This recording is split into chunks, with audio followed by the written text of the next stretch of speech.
अऊज़ुबिल्लाहि मिनश्शैतानिर्रजीम बिस्मिल्लाहिर्रहमानिर्रहीम अस्सलामु अलैकुम वरहमतुल्लाहि वबरकातुहू। दोस्तों, पेश खिदमत है बेहिसाब रिज़्क़ के लिए सूरह मुज़म्मिल का 7 दिन का अमल।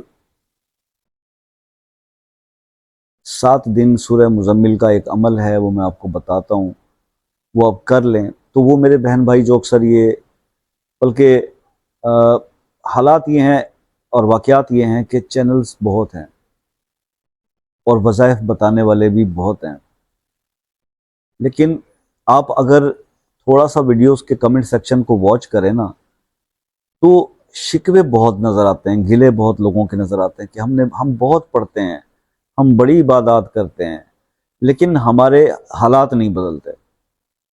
और मैं यकीन करें कि लोगों को समझा समझा के थक गया हूँ कि मेरे भाई, अगर आप ये समझते हो कि वज़ाइफ ही पढ़ने से हमारे सिस्टम ठीक हो जाएंगे, तो आपकी बहुत बड़ी गलतफहमी है, बहुत बड़ी गलतफहमी है। जब तक आप अपनी बेसिक्स को ठीक नहीं करेंगे और ख़ुद को चेंज नहीं करेंगे, आपकी इबादत में असर नहीं आएगा मेरे भाई।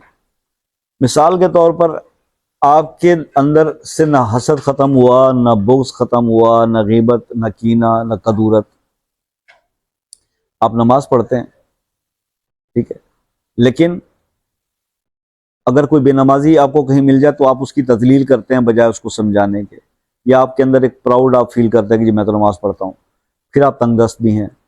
तो अपने आप को ठीक कीजिए, इबादत इस तरह कीजिए कि जो अल्लाह और उसके बंदे के दरमियान राज रहे, जो बुज़ुर्गों का वस्फ़ रहा है, जो औलिया कराम का तरीका रहा है, जो सूफिया का तरीका रहा है, कि इबादत तो बंदे और रब के दरमियान एक ताल्लुक़ का नाम है, और वो ताल्लुक़ तो मख्फ़ी होना चाहिए, उसकी तशहीर नहीं होनी चाहिए।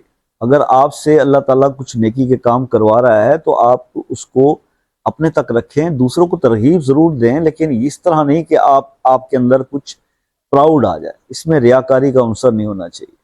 और अपने दूसरे मामलात को भी ठीक करें। भाई, मैं तस्बीहां बहुत पढ़ता हूँ, नमाज भी पढ़ता हूँ, लेकिन मेरे बहन भाइयों से मेरे ताल्लुकात अच्छे नहीं हैं। कभी भी कोई इबादत कबूल नहीं होती उस बंदे की जो कतई ताल्लुक करके बैठा हो। देखिए, सिर्फ इबादत के लिए थोड़ी इंसान को पैदा किया है, उसके लिए तो फरिश्ते भी बहुत थे। इस सिनेरियो के अंदर, इन हालात के अंदर रहकर सोशल अपने मसाइल को भी देखना है। हमने एक दूसरे का, अब आपको पता है, 3 दिन अगर कोई मुसलमान किसी से बात ना करे ना, उसका ईमान नहीं रहता।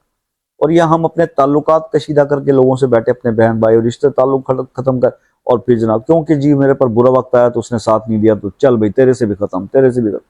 इससे क्या होगा? क्या आप समझते हैं कि इससे आप जो अल्लाह और उसके रसूल के फरमान की आप नफी करेंगे, तो फिर हालात में बेहतरी कैसे आएगी, चाहे आप लाखों वज़ाइफ कर लें? तो आपको इन सोशल एलिमेंट्स को, इनको भी आपको ठीक करना है, अपनी चीज़ों को। मैं बार बार जो वीडियो के अंदर बात करता हूँ या बोलता हूँ, जिससे लोगों को बहुत गुस्सा आता है कि आप ये समझाते क्यों, तो यही इसीलिए समझाता हूँ। आप चैनल पे चैनल बदलते चले जाओगे, वजीफे पे वजीफा चेंज करते चले जाओगे, जब तक खुद को नहीं बदलोगे आपके हालात नहीं बदलेंगे। ठीक है, ये समझ लीजिए। तो बेहिसाब रिस्क के लिए सूरह मुज़म्मिल का एक आसान सा अमल, 7 दिन का वजीफा। 7 दिन आपने सूरह मुज़म्मिल पढ़ना है। और सिर्फ 7 दिन इसलिए कह रहा हूं कि जब आप 7 दिन पढ़ेंगे ना, आप किसी भी पैसे की किसी भी ज़रूरत में हैं, माली मुश्किल के अंदर हैं, वो 7 दिन में अल्लाह आपको थोड़ा सा रिलीफ देंगे।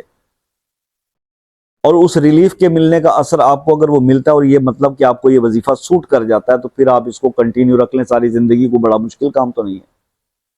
करना सिर्फ आपने इतना है कि असर की नमाज के बाद अव्वल आखिर 3 बार दुरूद इब्राहिमी, 3 बार आपने सूरह मुज़म्मिल को पढ़ना है, तलावत करनी है, और अपने रिज़्क़ के इजाफे के लिए दुआ करनी है। बस ये असर के टाइम का वजीफा है। मैं हाथ जोड़ के कहता हूँ उन बहन भाइयों से जिनके पास असर के बाद टाइम नहीं होता, असर की नमाज के बाद, वो मुझसे कोई और टाइम ना पूछें, क्योंकि जिस तरह बुजुर्गों ने बताया होता है, मैं इस कैपेसिटी में नहीं हूं कि मैं किसी के बताए हुए अमल को अपनी मर्जी से टाइम चेंज कर दूं, फिर आपको असर ना मिले और आप कहेंगे जी तो वजीफे का जो टाइम है यही रहेगा। जिसके पास ये टाइम नहीं है वो कोई और वजीफा देख ले। इतनी ऑप्शंस तो बनाई हुई, 3-4 हज़ार से ज़्यादा वज़ाइफ के वीडियोस बना के चैनल पर डाले हुए। तो भाई, सूरह मुज़म्मिल का ये बड़ा आसान अमल है, इसको कीजिएगा और मुझे बताइएगा। आपके फीडबैक से दूसरों को भी फ़ायदा होता है। اور اس کے باوجود اگر کوئی چیز آپ کو سمجھ نہ آئی ہو تو آپ مجھ سے واٹس ایپ پہ رابطہ کر کے پوچھ لیں. کسی مسئلے میں الجھے ہوئے ہیں، دعاؤں کی ضرورت ہے، خصوصی دعا کے لیے، وہ مسئلہ اپنے نام کے ساتھ کمنٹس میں لکھ دیں. اور اس کے علاوہ مجھ سے رابطہ کرنے کا وقت شام 5 سے رات 10 بجے تک ہے، یہ بھی نوٹ کر لیں. دوسرے ممالک کے میرے بہن بھائی جو ہیں وہ ایک میسج کر کے ٹائم لے لیں، یو کے، یو ایس اے، کینیڈا والے، کہ اس سے یہ ہوتا ہے کہ کال آسانی سے ہو جاتی ہے، بات آسانی سے ہو جاتی ہے، اور اس کے کوئی چارجز بھی نہیں ہے. تو اللہ تعالیٰ آپ کو خوش آباد رکھے، دعاؤں میں یاد رکھیے گا. زندگی رہی تو نیکسٹ کسی ویڈیو میں پھر آپ سے ملاقات ہوگی. تب تک کے لیے اجازت دیجیے. اللہ حافظ.